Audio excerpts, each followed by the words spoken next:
fundamentalist and a radical at the same time. Being a fundamentalist implies that you're going back to the fundamentals of an idea or a concept or an ideology.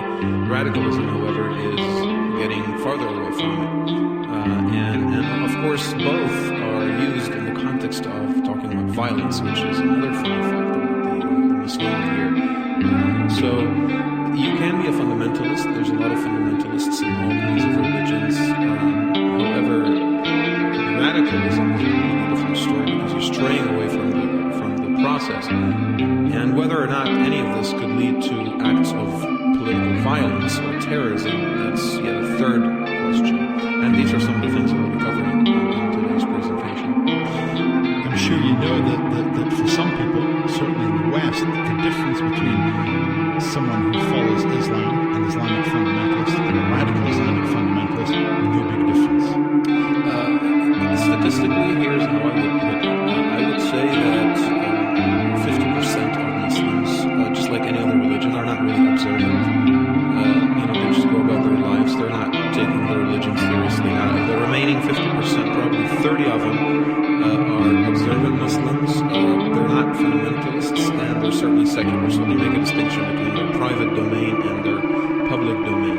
The remaining 20% probably could be called fundamentalists. The vast majority of them are not organized in a certain group, following certain cause. I would say that about 2% are actually organized in terms of trying to bring about social and political changes in the Muslim world.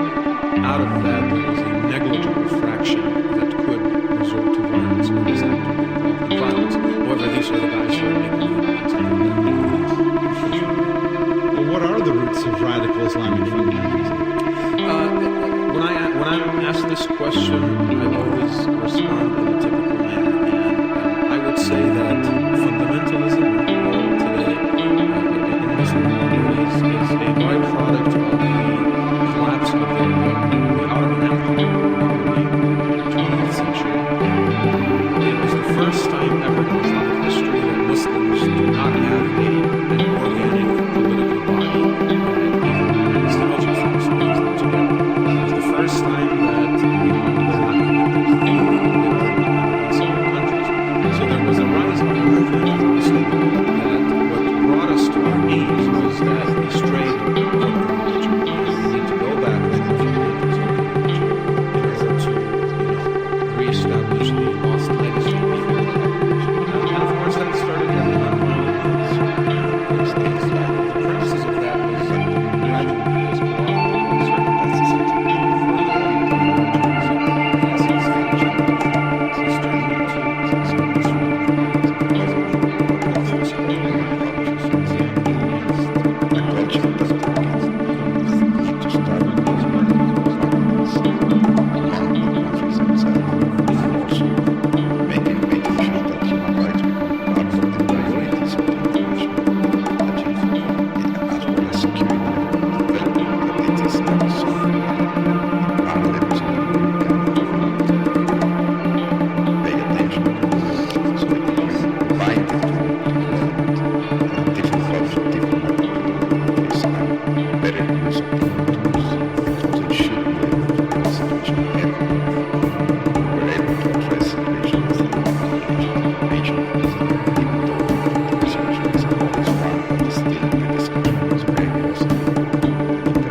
without wishing to be too cynical about the way international diplomacy works, It is a general rule that the more power bodies have, the smaller and the more closed they are, and conversely, the more open the debate and the broader the participation, the less power bodies have. Is this something that could afflict the Council? That if you do manage to pursue this open debate, if you do manage to be even-handed in the issues you address, that you will not be given the powers really to deal with